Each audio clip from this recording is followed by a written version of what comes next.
The last train to Greyhaven always departed at 11:58 at night. No one remembered why the time had never been changed. The town council had discussed it once, years ago, but the idea quietly disappeared, like many things in Greyhaven. Schedules, people, memories, they all seemed to fade more slowly here, as if time itself hesitated before moving on. Greyhaven Station lay between the forest and the sea. On one side, tall pines whispered softly when the wind passed through them. On the other, the ocean breathed in long, patient waves, invisible in the darkness but always present. A thin mist drifted across the platform, blurring the edges of iron pillars and wooden benches worn smooth by decades of waiting. Inspector Elias Rowan stood near the old ticket booth, his coat buttoned to his chin. He was traveling home after a conference in the city, his official duties finished for the day. Still, habit kept him observant. 20 years of police work had trained his eyes to notice what others ignored: posture, silence, the way people occupied space. There were only a few passengers on the platform. An elderly woman sat on the far bench, her back straight despite her age. Her name, printed neatly on her ticket, was Clara Whitby. She held a small brown suitcase on her lap, her fingers resting lightly on its handle. She gazed down the tracks with a calm expression, not impatient, not anxious, simply waiting. A few steps away, a young man paced back and forth. He checked his watch repeatedly, as though afraid time might suddenly leap forward without him. His ticket read Daniel Cross, though something about the name felt temporary, like a coat borrowed for the evening. His shoulders were tense, his eyes alert.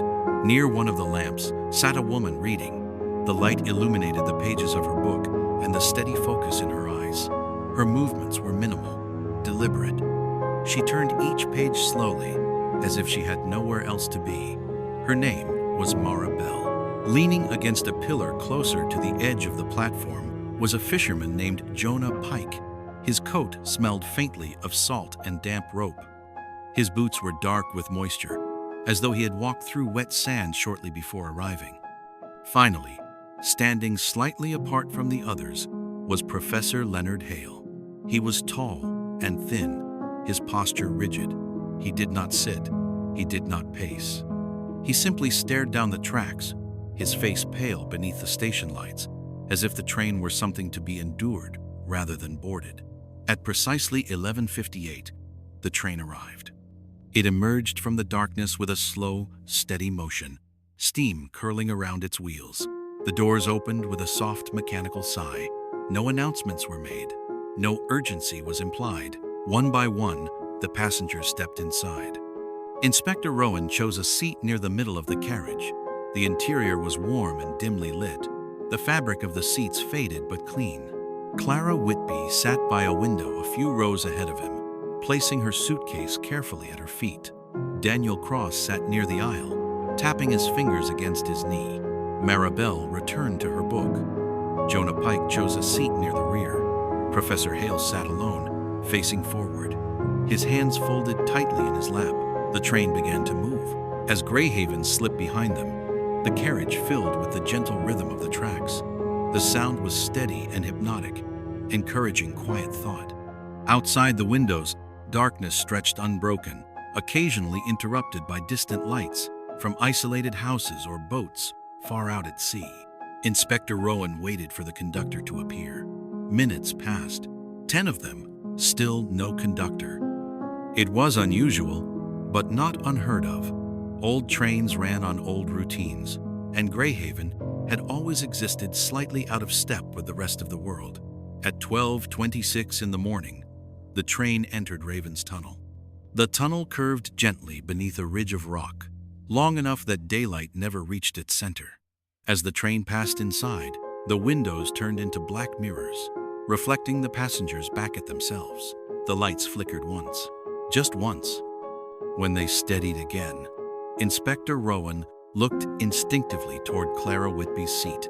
It was empty. Her suitcase remained where she had placed it. The seatbelt lay untouched. No door had opened. No sound had been made. She was simply gone. The train continued forward for another minute before Rowan stood. His movements were calm, unhurried, but purposeful. He walked to the front of the carriage and quietly alerted the conductor, who looked at him with confusion that quickly turned to concern. The train slowed and came to a controlled stop between stations. All doors were checked, locked, all windows sealed. No emergency brake had been pulled. The tunnel was miles behind them now. Rowan returned to Clara Whitby's seat and examined the suitcase. Inside were neatly folded clothes, a knitted scarf, and a photograph of a young man standing beside a fishing boat, smiling into the sun. Beneath the photograph was a sealed envelope. On the front, written in careful ink, was a name: Professor Leonard Hale. The professor's reaction was immediate. His breath caught, his face drained of color. He insisted he had never met Clara Whitby, never heard her name, never seen the suitcase. But his hands betrayed him. They shook as he spoke. Rowan questioned the others gently. Daniel Cross admitted, after some hesitation, that his name was not his own. Years earlier, he had testified in a financial fraud case and changed his identity to escape the consequences. He insisted he had noticed nothing unusual. Jonah Pike said he had been asleep. Rowan noted again the damp boots, but said nothing. Mara Bell finally closed her book. She introduced herself calmly and explained that she was a journalist. For years, she had been researching a maritime expedition that vanished 30 years earlier. 6 men had sailed out. Only one had returned. Professor Leonard Hale. At last, the professor spoke. The expedition had faced disaster. Supplies were low. Panic had set in.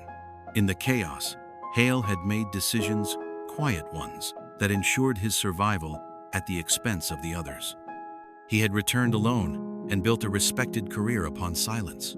Clara Whitby's son had been among those lost. Then the conductor returned, shaken. There was no ticket issued to Clara Whitby, no boarding record, no trace that she had ever entered the train. Understanding settled slowly. Clara Whitby had died months earlier. The suitcase had been placed before departure. The tunnel, the flickering lights, the empty seat. This was not a disappearance. It was a reckoning. Mara Bell revealed that she had planned the journey with Clara Whitby before her death. The train had been chosen for its isolation. There would be no escape, no audience, only truth. When the train reached Greyhaven, authorities waited quietly. No one resisted. Inspector Rowan stepped onto the platform, the mist cool against his face. The lamps glowed softly. The sea breathed steadily in the distance. The train doors closed. The lights dimmed. And the night, patient as ever, welcomed sleep.